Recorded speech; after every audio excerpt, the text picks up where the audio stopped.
All right, your next comedian is going to take us on a little hop through time. So get ready to party with Ben Hess. Woo!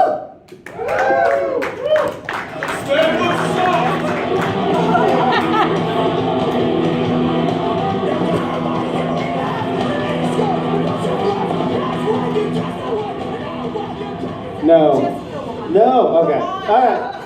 She told me that the punk band that opened me, I would like, and I don't. Anyway, I like one punk band, and that's not them. My favorite part about tonight is that the group in the back that wasn't laughing ever left. It's almost like they didn't get it. Which is stupid because I get it and I'm still here. I mean, I meant to say I didn't get it. I don't get it. Anyway, all right. What I have for you written on font that is too small for me to read in these lights is what I call a history's guide to partying. Okay, because here's the thing. I used to party. I used to love to party. Some say I still party to this day, but they are wrong because I have children. And they've stolen everything from me. So I can no longer party. So what I decided to do was look up history's examples of really good parties so I could live vicariously through those who party in our memories. Because I have kids and fuck them. We open with Andrew Jackson, whom we all know best for standing up to rich bakers and corporations. Oh, I'm sorry, you all showed up for the genocide? Is that what you're waiting on? Yeah, he did that too. Okay, fine, we'll talk about it. He did genocide. Anyway, Jackson's inauguration got wild. I don't know if you all know this, but back in the day, it used to be that upon a president's inauguration, the White House was open to the public. Oh, yeah. I remember that shit. I got so fucked up.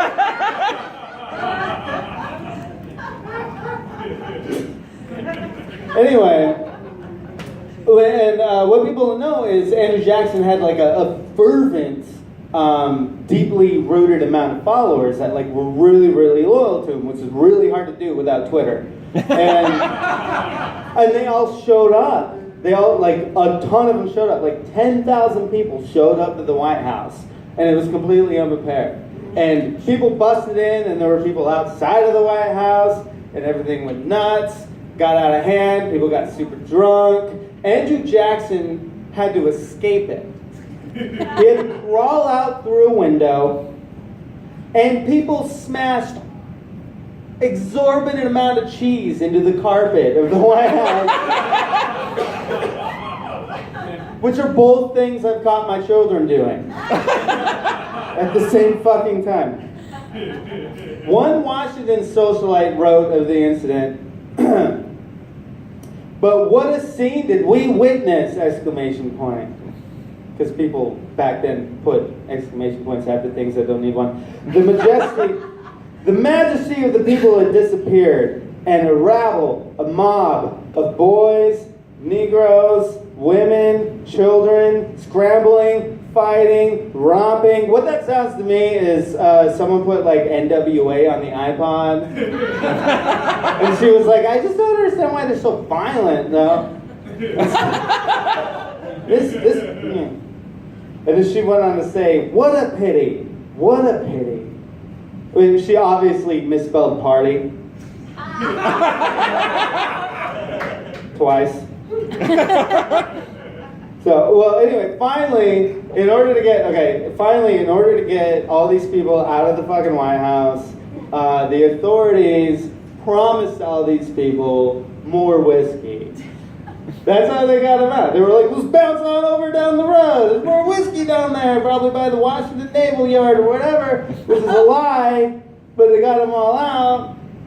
Which makes sense to me because I'm a parent, and that's how I get my kids to stop wrecking shit. So I just promise them lives. If you think that sounds like an oxymoron, that's because it is. Next. We travel across the Atlantic. The year is 1519. The place is Strasbourg, a village in Alsace. It's a shitty place to live, even by medieval standards. And one day, out of nowhere, for an unknown reason, a Mrs. Truffaut began dancing in the street. She was later quoted as having said, calling out around the world, "Are you ready for a brand new beat?" And boy, howdy were they! Because I'm telling you what, after about a week, there were like 40 people dancing nonstop. So she just started dancing. This woman just started dancing in the street like a crazy person, and after like a week, there were like 40 people just dancing nonstop, day and night. This is a thing that really happened, and it blows my mind. And after, okay, so the authorities didn't know what to do this, so they hilariously blamed it on something called hot blood, because literally every single human alive in 1519 was a complete and utter moron. And decided the dancers would have to just get their yayas out. And so they hired musicians and set up halls and markets and built stages, and then you know, so what they did is try to get them to dance all their dancing out of them. That fucking makes sense. It doesn't. But so after about a month, there were 400 dancers. What? Yeah. After a month, there were 400 people dancing nonstop. And the thing that is so stupid about their decision, this is the same reason I don't put Frozen for my kids on at 11 o'clock at night, because it is 11 o'clock at night. What are you doing awake? You have school tomorrow.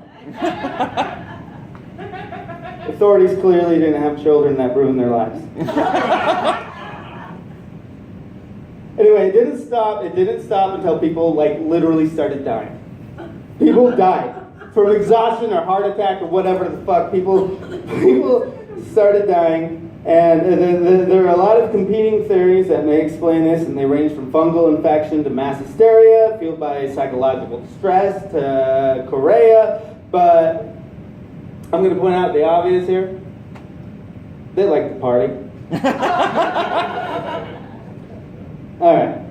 From Alsace, we travel south to Persepolis in modern-day Iran. The year is 330 BC, and this one is neat. Alexander the Great, after having been held off from attacking the Persian city for 30 days, was lucky enough to discover, via information from a captured tribal chief, that there was a hidden trail the Greeks could use to flank and destroy the Persian army. In hockey, they call this a reverse Thermopylae.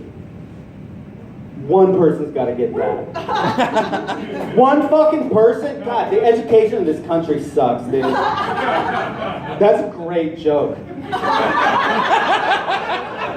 Alright, so Alexander sacks the city and then the Greeks get crunk, which is what I always do after a good murdering. This party, though, it gets pretty legendary. Ancient historians use the word violent madness a lot when describing this, to give you an idea of how balls to the walls off the chain this party got. And also, violent madness is my new hashtag for any event I have coming up. So look out for violent madness. You guys are going to have a good time. All right.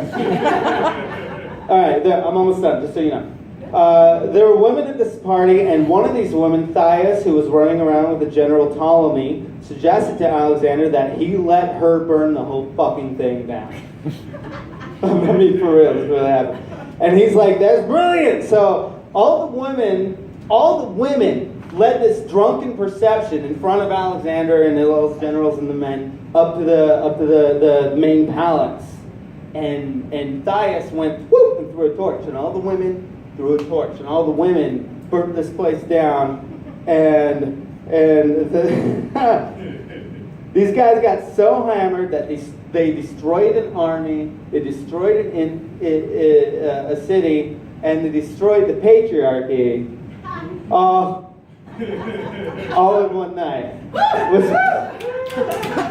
You gotta get really drunk as a man to go ahead and disassemble the patriarchy, because you depend on that shit.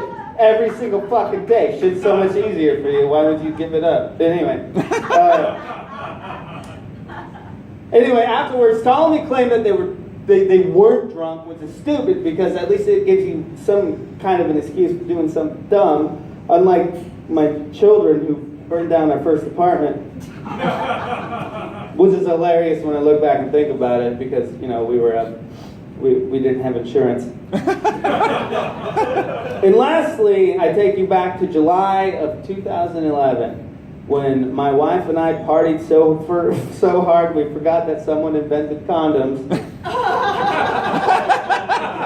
And that was the party to end all parties.